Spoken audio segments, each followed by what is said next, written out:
우리 로마서 12장 1절에서 2절의 말씀을 통해서 우리의 삶을, 우리의 몸을 하나님이 기뻐하시는 거룩한 산 제물로 드리라.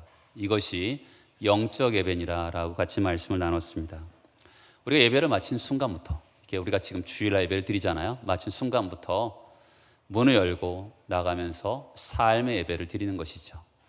이런 삶의 예배를 드린다는 생각이 우리의 삶을 바꾸어 내는 것입니다. 이 세대를 본받지 않고 오직 마음을 새롭게 함으로 변화를 받아서 하나님의 선하시고 기뻐하시고 온전하신 뜻이 무엇인지, 그럼 어디서 살아가야 될까요? 분별함을 통해서 어디서 살아가야 되냐면 바로 그것이 12장부터 16장까지 나오는 구체적인 삶의 모습이 나오고 있는 것이죠. 구원받은 사람들이 삶을 구현하는 곳이 어디냐면 공동체입니다. 교회라는 개념을 이 공동체의 개념으로 설명하고 있는 것이죠. 우리는 교회를 그리스도의 몸이라고 합니다. 2000년 전에 예수께서 이 땅에 몸으로 오셨죠. 그런데 그 몸이 예수께서 승천하셨습니다. 그런데 승천하시면서도 예수께서 이 땅에 그리스도의 몸을 남겨두셨는데 그것이 바로 교회인 것이죠. 이 세상과 구별되는 새로운 공동체입니다. 그런가 하면 이 세상의 죄의 특성은 뭐냐면 개인주의입니다. 오늘날 사회는 개인주의가 굉장히 심화되죠. 점점 더 심화될 것입니다. 아파트는요, 어마어마하게 짓는데 아파트가 모자라요. 왜 그렇죠? 개인주의가 점점 심화되기 때문에 주택에서도 그런 문제가 발생하고 있는 것이죠. 이렇게 세상은 개인주의로 치닫는데 교회는요, 어떻게 해요? 공동체를 추구해야 된다고 성경은 말씀하고 있는 것이죠. 성경은 계속적으로 우리를 공동체로 부르고 있는 것이죠. 왜요? 개인주의가 치닫는 이 시기에 가장 중요한 것은 공동체입니다. 한국 교회가 1990년대부터 이 공동체 운동이 많이 발생했습니다. 그 가운데 속에서 유명한 것이 사랑방 공동체와 다일 공동체이죠. 그리고 프랑스에는 떼제 공동체, 그리고 라브리 공동체, 이런 공동체들이 있습니다. 우리 가까운 데는 태백에 예수원 공동체가 있는 것이죠. 개인주의화돼서 나름대로 자기 마음에 허탈하고 마음에 슬픔 있는 사람들이 공동체에 가서 그들이 위로받고 새 삶을 얻는 이야기를 많이 들을 수 있습니다. 지금의 공동체는 교회를 얘기하는 것이죠. 교회가 그 일을 감당하는 것이죠. 개인주의가 탁월하고 너무나 급속한 이때 필요한 것은 공동체입니다. 예수 그리스도를 믿음을 통해서 우리는 어디로 들어갑니까? 교회로 옵니다. 사람들이 나 예수 믿어라고 표현도 하지만 나 교회 다녀라고도 표현합니다. 바로 예수를 믿는 순간부터 그리스도의 몸인 공동체 안으로 들어가게 되는 것이죠. 교회를 그리스도의 몸이라 할 때 몸이라는 것은 이렇게 손가락, 발가락, 지체들이 모여서 이루어지는 것이죠. 이 하나하나의 지체를 몸이라 그러지 않습니다. 전체를 하나를 통해서 몸이라 그러는 것이죠. 그런데 어떤 면에서는 공동체 안으로 들어가는 것이 생각보다 쉽지 않습니다. 여러분, 우리 주일날 이렇게 성도들의 얼굴 보면 정말 얼굴 보면 은혜스럽고 참 좋습니다. 그런데 우리가 소그룹인 목장 안으로 들어가서 만나면 하면서 놀랄 때가 있습니다. 저 사람이 저런 면이 있었구나 하면서 깜짝 놀랄 때가 있는 것이죠. 그러면서 왠지 모르게 피곤함을 느끼면서 소그룹에 들어가는 것을 주저할 때가 있습니다. 그래서 많은 사람들이 은둔형 그리스도인들이 점점 많아지는 것이죠. 주일날 교회는 나오는데 소그룹으로 가지 않는 것이죠. 여러분, 지금 한국교회는 코로나 시기를 겹치면서 어떤 일이 발생하고 있냐면 옛날에 교회를 등록하지 않는 사람들이 교회를 나오지 않습니다. 그 당시만 하더라도 교회를 등록하지 않고 그냥 은둔형으로 나왔던 많은 사람들이 있었는데 그들이 교회를 나오지 않습니다. 지금의 서울에 있는 큰 교회들은 그래서 굉장히 인원이 많이 줄었습니다. 왜 그랬을까요? 그냥 주일날만 그들이 나오고 은둔형 그리스도인으로서 삶을 살다가 코로나 시기를 닥치면서 교회를 아예 나오지 않는 것이죠. 그런 문제가 뭘까요? 여러분, 공동체를 떠나서 신앙생활이 가능할까요? 그렇지 않습니다. 우리가 대그룹인 이 주일 예배를 통해서는 하나님을 찬양하지만 정말로 신앙의 변화는 어디서 일어나냐면 소그룹에서 일어나는 겁니다. 그들과 교제를 통해서 성령의 역사를 경험하면서 거기서 내가 진정으로 변하는 것을 경험하게 되는 것이죠. 오늘 말씀은 공동체 안에서 어떻게 내가 건강한 공동체를 형성해 갈 것인가라는 것을 해결점을 보이고 있는 것이죠. 오늘 말씀은 어떻게 시작합니까? 내게 주신 은혜로 말미암아 너희 각 사람에게 말하노니. 내게 주신 은혜로 말미암아, 굉장히 추상적이죠. 내게 주신 은혜로 말미암아, 나에게 하나님께서 큰 능력을 주셨다는 것일까요? 구체적으로 내게 주신 은혜라는 것이 뭘까요? 우리가 성경에서 은혜, 교회에서만 주로 많이 사용하는 은혜라는 것은, 내게 주신 은혜라는 것은 뭘까요? 고린도전서 3장 10절을 보겠습니다. 내게 주신 하나님의 은혜를 따라 내게야 지혜로운 건축자와 같이 이 터를 닦아두매 다른 이가 그 위에 세우나 그러나 각각 어떻게 그 위에 세울까를 조심할지라. 이 닦아둔 것 외에 능히 다른 터를 닦아둘 자가 없으니 이 터는 곧 예수 그리스도라. 이 터가 누굽니까? 예수 그리스도시죠. 바울은 인생을 집 짓는 싸움으로 얘기했습니다. 예수 그리스도의 은혜로 말미암아 집을 짓는 거죠. 마태복음에 보면 두 가지 집이 나오죠. 머리 위에 지은 집, 반석 위에 지은 집이 나옵니다. 그런데 바람이 불고 창수가 나니까 한 집은 남고 한 집은 없어졌습니다. 터가 다른 거죠. 반석 위에 지은 집은 어떤 어려움에도 그대로 남아 있었는데 머리 위에 지은 집은 없어지고 만 것이죠. 인생은요, 겉에를 아름답게 꾸미는 싸움이 아니라 터가 어떤가를 중요하게 여기는 싸움인 것이죠. 내게 주신 은혜로 말미암아. 그러면 뭐로 시작되는 것이죠? 내 인생은 예수 그리스도로 말미암아 시작된 것입니다. 세상은요, 예수 믿는 사람과 예수 믿지 않는 사람으로 나눌 수 있고요. 예수 믿는 사람은요, 하나님의 힘으로 사는 사람과 자기 힘으로 살아가는 사람들이 있습니다. 아담이 죄를 지었습니다. 아담이 죄를 지은 그 항목을 잘 보면 사탄이 꼬이죠. 네가 이것을 먹으면 하나님처럼 된다고 얘기합니다. 결국 선악을 알게 하는 나무의 열매를 먹습니다. 왜 그렇죠? 자기가 독립하고 싶어 하는 것입니다. 하나님으로부터 떠나서 자기 혼자 힘으로 살아가고 싶어 하는 것이 바로 죄인 것이죠.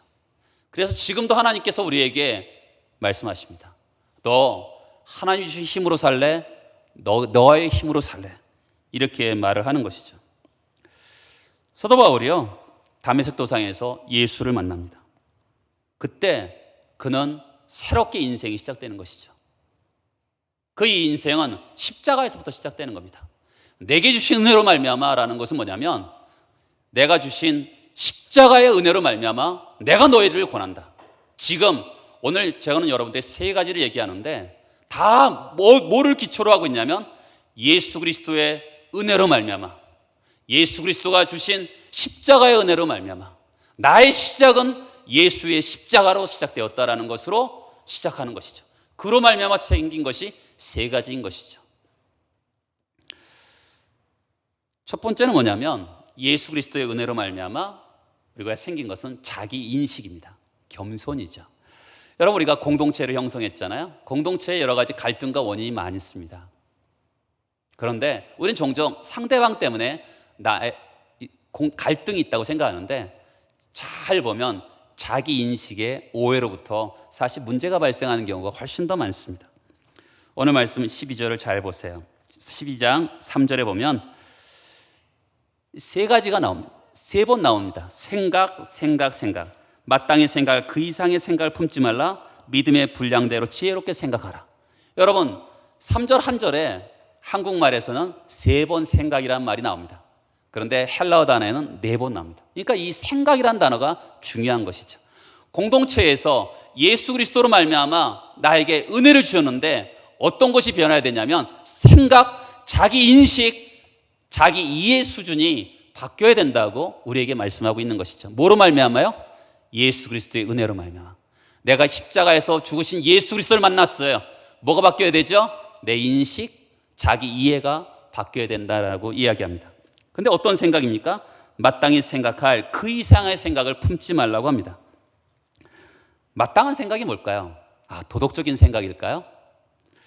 잠언서에 보면 마땅히 행할 일을 그 아이에게 가르치라고 얘기합니다. 도덕적 인간의 도리를 이야기하는 걸까요? 이 말은 그 아이가 가도록 되어 있는 그 길을 가르치라는 거예요. 그 아이가 창조될 때 그 아이로 하여금 가도록 되어 있는 그 길을 가게 하라는 것입니다. 그리고 그 이상의 생각을 품지 말라 그러는데 이것은 헬라어로 파라라는 건데 옆에 두다라는 거예요. 비교하지 말라는 거죠. 여러분, 우리가 언제 가장 비참하죠? 남들과 비교할 때 가장 비참해지는 것이죠. 이 말은 남들과 비교하지 말고 하나님이 정하신 그 길을 가도록 하라라는 것이죠. 청소년들에게 설교할 때 이런 이야기를 많이 해요. 동물학교 이야기를 합니다. 여러분 잘 지내셨어요? 동물학교 이야기를 하겠습니다. 동물에는 그 학교에는 치타도 있고 오리도 있고 독수리도 있고 그 다음에 사자도 있고 이렇게 여러 종류의 동물들이 있는데 그 학교에서는 체육 시간이 되었습니다. 그래서 달리기를 합니다. 근데 치타가 제일 잘 달려요. 얼마나 몸의 구조가 잘 달리게 생겼습니까? 그런데 꼴등하는 게 있습니다. 오리가 꼴등을 해요. 대학을 가려고 그러면 달리기를 잘해야 되는데 이 오리 어머니가 안 되겠다 생각해서 과외 선생님을 붙입니다. 열심히 달리게 하고 뛰게 하고 하는데 웬걸 점점 달리면 달릴수록 달리기가 더 점수가 낮아지는 겁니다. 왜 그랬나 잘 봤더니 물갈퀴가 다 닳아버린 거예요. 그러니까 달릴 수가 없는 거죠. 근데 오리를 물속에 집어넣었더니 이게 웬걸이요.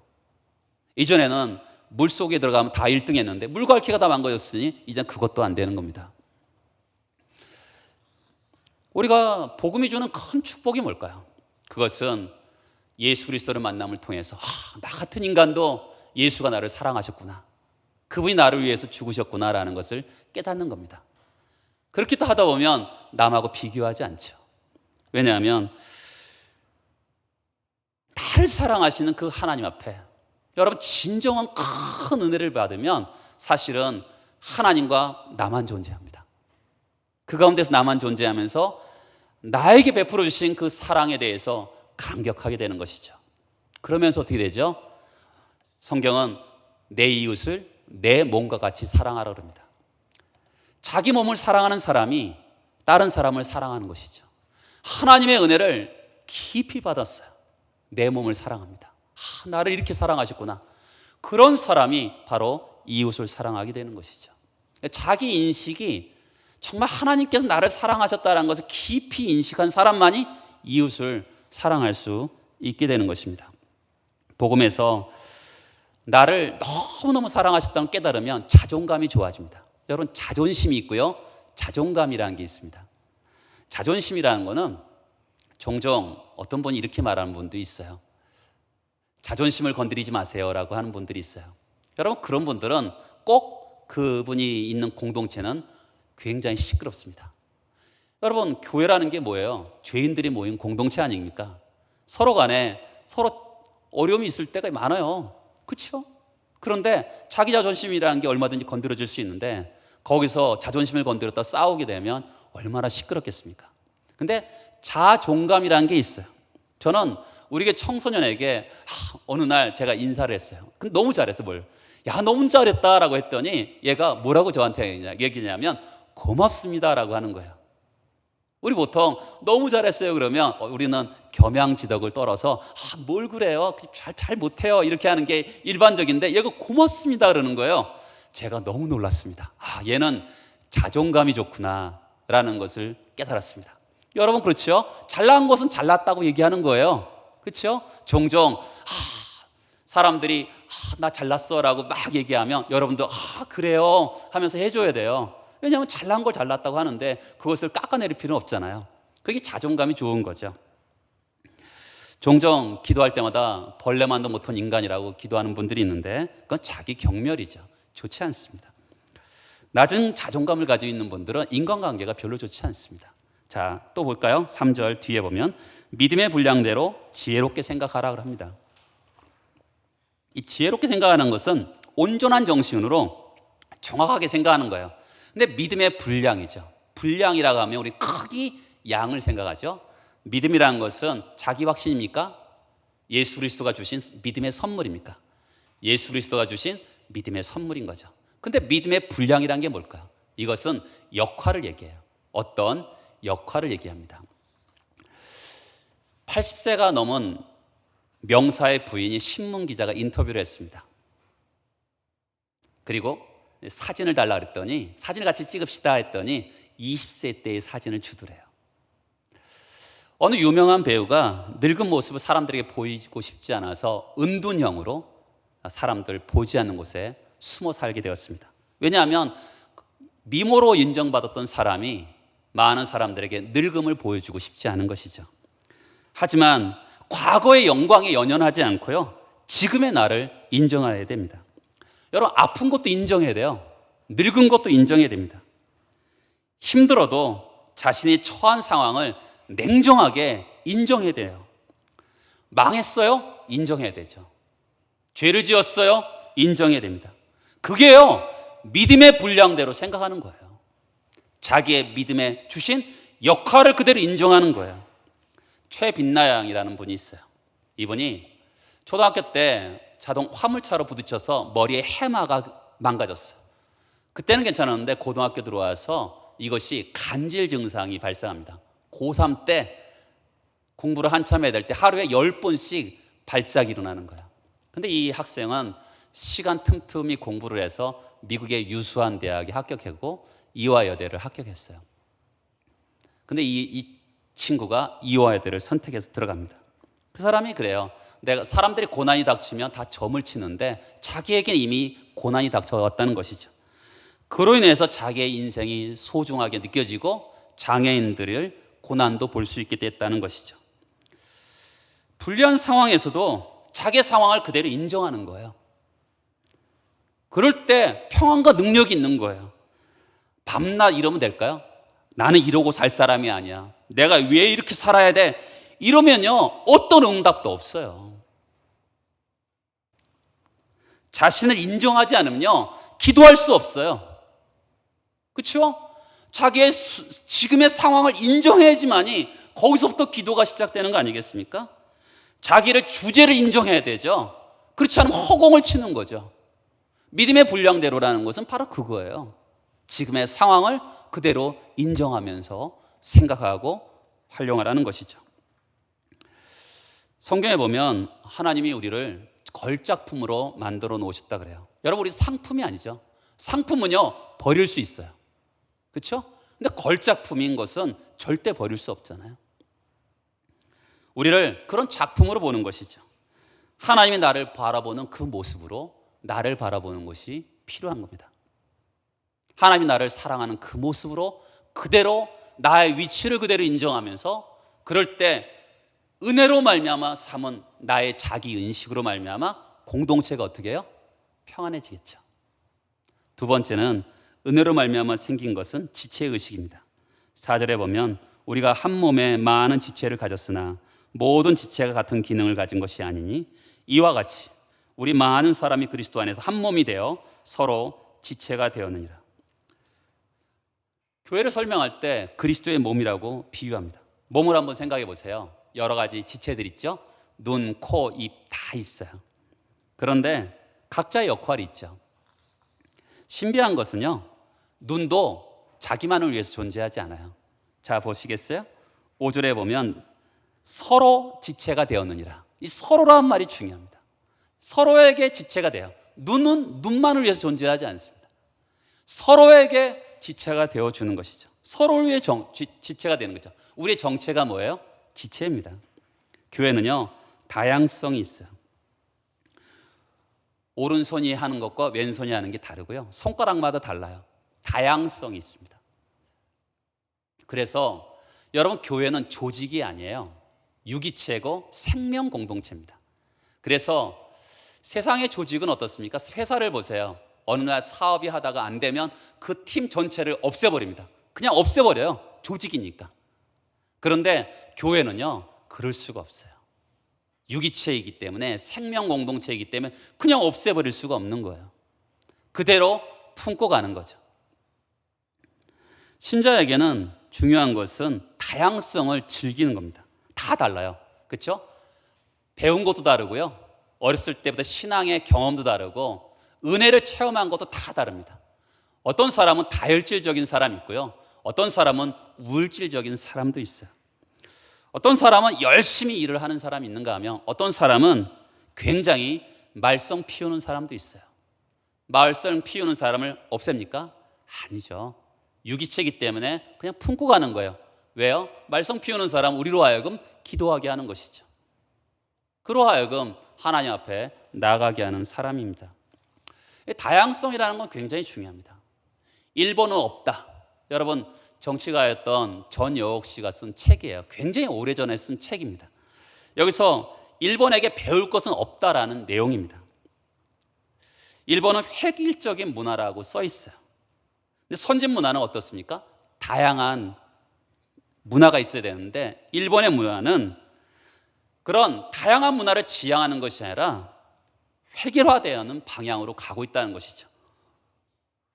여자들의 핸드백을 보면 다 똑같고 사람들이 차는 시계를 보면 롤렉스, 까르띠에, 샤넬 시계를 차고 다닌다 그래요. 창조적인 문화를 지향할 수 없다는 거죠. 다양성이 없기 때문에 창조적으로 지향할 수 없다는 거죠. 매우 일리가 있는 것이죠. 교회에서요, 똑같은 생각을 해봐요. 똑같은 스타일로 강요할 때 사실은 상처를 받습니다. 미국의 어느 교회 목사님이 새로운 교회를 부임하게 되었습니다. 근데 그 교회는 어느 평신도 지도자들에 의해서 자기와 같은 생각을 갖고 자기와 같은 스타일이 아니기 때문에 사람들을 비판하는, 그로 인해서 교회가 굉장히 시끄러운 그런 교회가 있었습니다. 이 목사님이 기도하다가 고민이 되죠. 교회가 서로 다양성을 인정해야 되는데 다 똑같아야 된다면서 서로 비판하다 보니까 교회가 세임을 얻지 못하는 거죠. 그로 인해서 이 목사님이 기도하다가 아이디어가 떠올랐습니다. 담요를 하나 가지고 왔어요. 여러분, 이 담요 안에는 생명체가 들어있습니다. 보세요 하면서 딱 펼쳤는데 그 담요 안에 큰 눈이 그려져 있었습니다. 물론 생명체는 아닙니다. 그러나 여러분, 하나의 큰 눈이죠. 여러분 어떻게 보여요? 그랬더니 징그럽습니다 라는 거죠.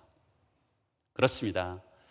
여러분, 우리는 다양성을 가지고 여러 가지의 시각으로 교회를 하나의 그리스도라는 목표를 향해서 우리는 나아가고 있습니다. 그런데 서로 간에 하나의 시각을 고집한다면 그것은 이렇게 징그러울 수밖에 없는 것이죠. 우리 서로 다 다르죠? 각자의 삶도 다르고 각자의 경험도 다르고 다 다른데, 그러나 그 다양성을 인정하면서 오직 예수 그리스도만을 바라본다면 얼마나 좋은 교회가 될까요? 라면서 우리 그 목사님이 교회에다가 설교를 했던 적이 있습니다. 여러분, 그렇죠? 지금 여러분들 같이 저는 은혜로 말미암은 아름다운 공동체를 만들기 위해서 첫 번째가 뭐예요? 자기 인식이죠. 예수 그리스도로 말미암아 은혜로 말미암아 생긴 자기 인식이 올바르게 될 때 그 공동체는 아름다운 공동체가 되는 것입니다. 두 번째는 예수 그리스도로 은혜로 말미암아 생긴 지체 의식이죠. 다 나와 똑같아야 돼 이것이 아니라 다양성을 인정하면서 저 사람이 있기 때문에 내가 있는 것이다라는 것이죠.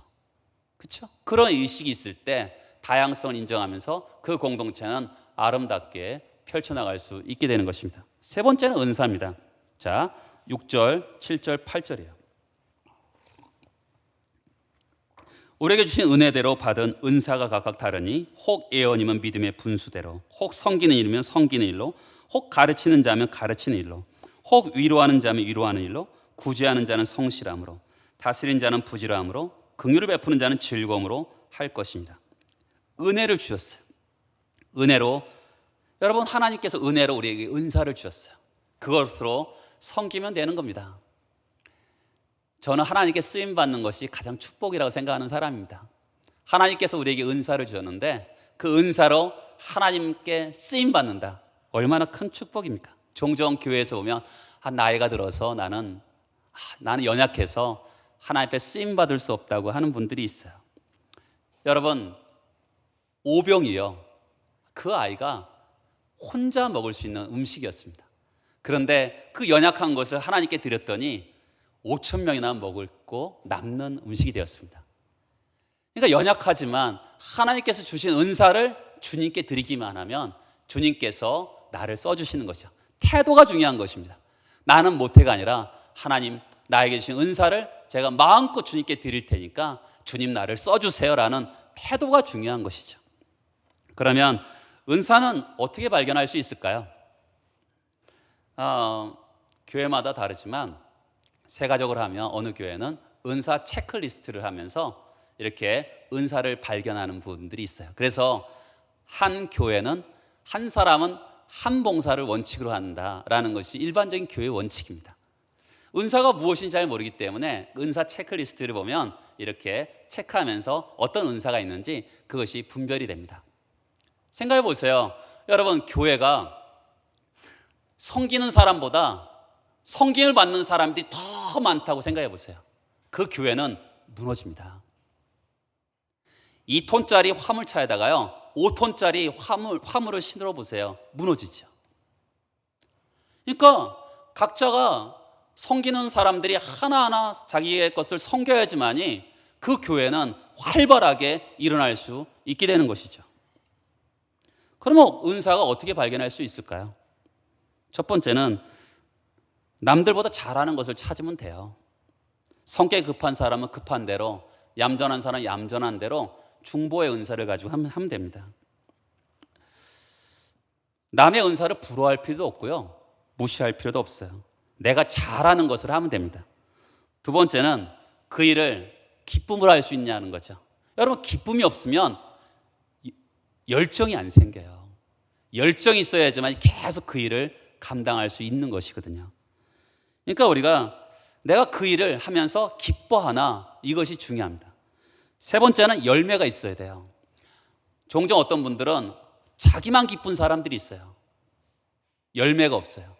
그것은 은사가 아닙니다. 여러분, 나무에 열매가 있어요. 그 나무가 먹는 겁니까? 내가 은사를 해서 열매가 있는데 그로 인해서 다른 사람이 기뻐해야 되는 거 아니겠어요? 그것이 은사인 거죠. 근데 은사라는 것은 고난을 통해서 발견하는 것입니다. 시간과 훈련이 있어야지만이 은사가 발견이 되는 거예요. 제가요, 교단 선교사도 해보고 또한 이렇게 교단 선교국에 제가 근무한 적이 있습니다. 교단 선교국에 딱 들어갔더니 들어가자마자 저한테 책을 만들라는 거예요. 그것도 선교 정책 백서를 만들라는 거예요. 저는요 못한다 그랬어요. 저는 못하는 것은 못한다 그럽니다. 그랬더니 나를 딱 부르더니 막 야단을 치는 거예요. 정신을 쏙 빼놓게 야단을 치더라고요. 그래서 안 되겠구나 해서 어떡하겠어요. 참 한번 만들어봤죠. 이렇게 저렇게 협력해서, 사람들이 협력해서 한 석 달 걸쳐서 책 한 권 이렇게 선교 정책 백서를 만들게 되었습니다. 그래서 내가 이 세상에 태어나서 처음으로 제 이름으로는 아니지만 어떤 책이라는 것을 만들어 봤습니다. 그리고 이제 좀 지나서 어느 조직이든지 일이 많을 때가 있고 일이 좀 한가할 때가 있어요. 저는 성품적으로 일이 한가할 때도 그렇게 노는 성격이 아니에요. 그래서 한가할 때 제가 이제 법을 전공했기 때문에 이 선교 운영 규정을 관련된 것들을 제가 이렇게 미리미리 이렇게 한꺼번에 처음부터 이렇게 끝까지 만들 수는 없고 군데군데 이렇게 만들기 시작했습니다. 그리고 여직원에게 계속 뭔가 시켰어요. 제가 중국에 있을 때 자꾸 뭔가 보고하려는데 보고할 수가 없는 거예요. 뭐 어떻게 하는지를 모르니까. 그러니까 양식을 만들어서 거기다가 써내기만 하면 될 수 있게 하나하나 다 만들었습니다.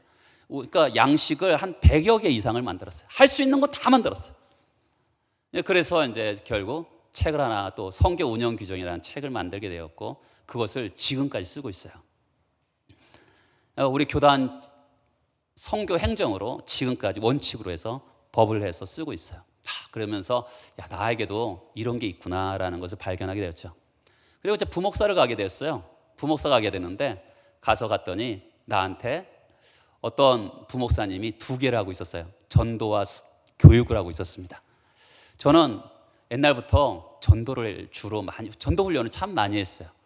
그래서 사람들에게 저는 버스 안에서도 외침 전도도 하고 사람들을 양육도 참 많이 했습니다. 전도를 양육을 많이 했기 때문에 전도를 줬으면 좋겠다. 나에게 은사가 있는 걸 했으면 좋겠다라고 생각했는데 교육을 주는 거예요. 한 번도 해본 적이 없습니다. 선생님은 200여 명 되고 학생은 한 800여 명 되고 교육자는 교육 관련된 전도사들은 9명이 됐습니다. 제 1000여 명을 제가 관리해야 되는데 해본 적이 한 번도 없어요. 어떻게 해야 될까? 제가 새벽마다 울었습니다. 하나님 어떻게 해야 될까요? 할 방법이 없어요.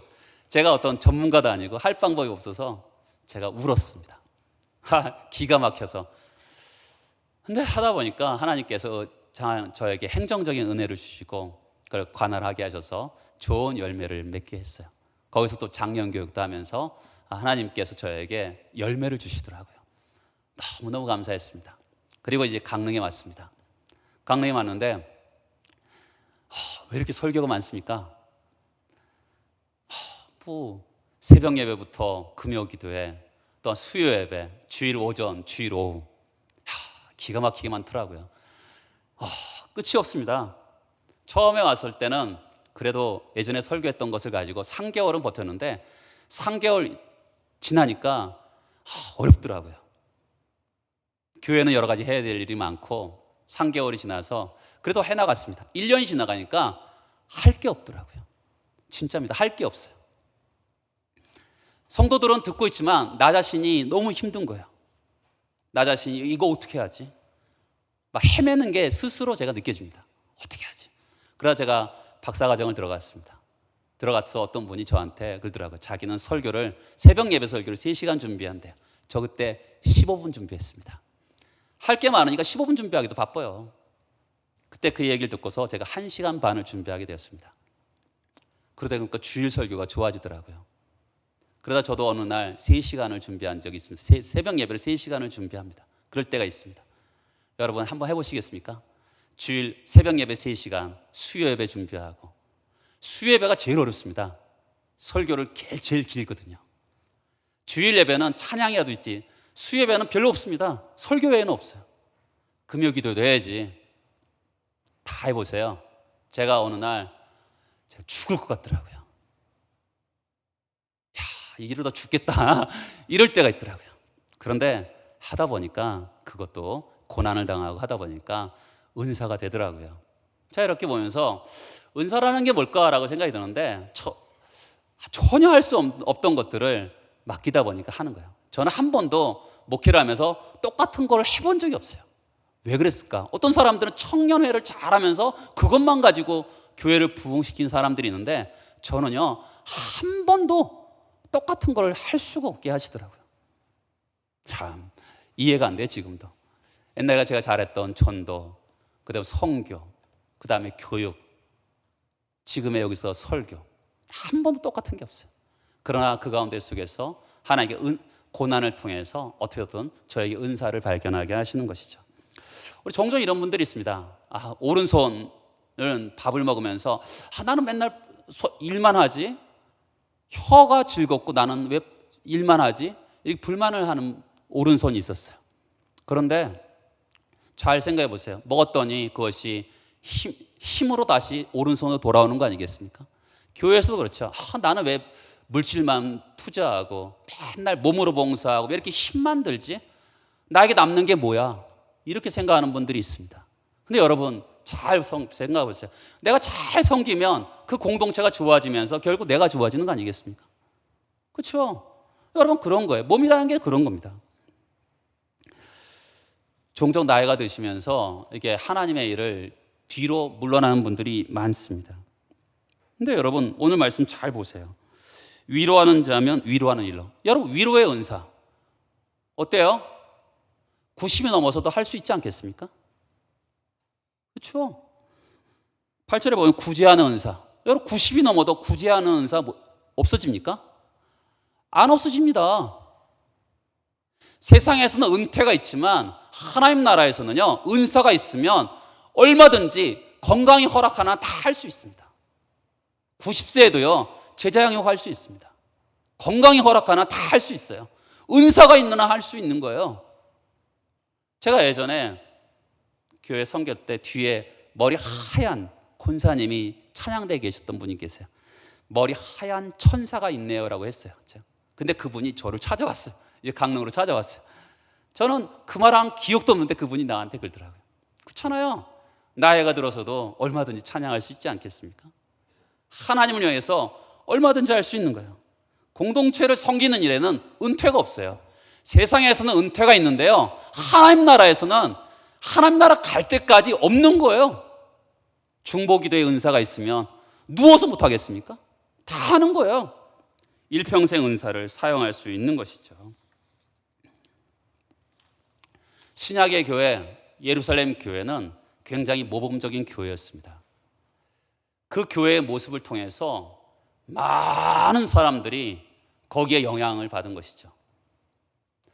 또한 지금처럼 코로나19의 여러 가지 바이러스 때문에 온 세계가 힘들잖아요. 로마에도 이런 바이러스가 횡행한 적이 있습니다. 그런데 그때 기독교인들은 죽으면서까지도 그 사람들을 돌봤습니다. 다 도망갔는데 기독교인들은 도망가지 않고 혹시 전염되더라도 그들을 섬기다가 죽었습니다. 그때 어떤 일이 발생한 줄 아십니까? 교회가 핍박을 받고 있는데도 교회는 어마어마하게 늘어나게 되었습니다. 그것이 가장 큰 부흥 중에 한 가지였습니다. 우리가 교회를 다닙니다. 교회를 다니면서 세상과 한번 비교해 보십시오.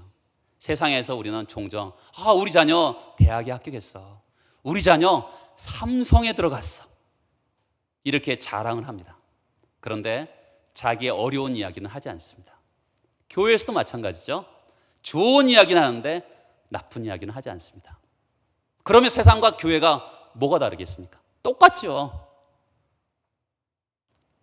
교회 와서 어려운 이야기를 할 수 있어야 되는 것이죠. 소그룹에서 정말 자기의 슬픔을 이야기할 수 있어야 되는 거예요. 목사님, 제가 이야기하면 그 이야기가 교회 전체에 퍼져요. 시간이 차야지 그 안 퍼지겠습니까? 다 퍼져요. 다 퍼지게 돼 있는 거예요. 염려하지 마세요. 이야기하는 겁니다. 이야기하면 서로 슬퍼하고 애통하는 거죠. 어떤 사람들은 경제적으로 어려우면 먹을 것도 좀 갖다 주고, 물질 있는 갖다 주고, 그를 위해서 기도도 해주고, 그러면서 그 사람을 세워나가는 것이죠.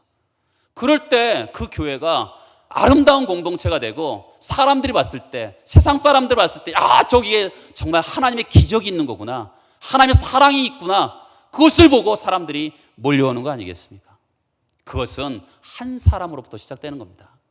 그 한 사람의 나눔과 헌신을 통해서 그 하나의 공동체가 아름답게 될 때, 정말 지금도 얼마든지 교회는 이렇게 될 수 있구나라고 하면서 사람들이 돌아오는 거죠. 아름다운 공동체. 여러분, 그것에 기여하는 여러분 되시길 축복합니다. 이런 공동체를 위해서 우리는 부르심을 받은 것이죠. 그 일을 갈고 닦고 주의 나라를 위해 헌신하는 여러분 되시길 축복합니다. 같이 기도하겠습니다. 하나님 아버지,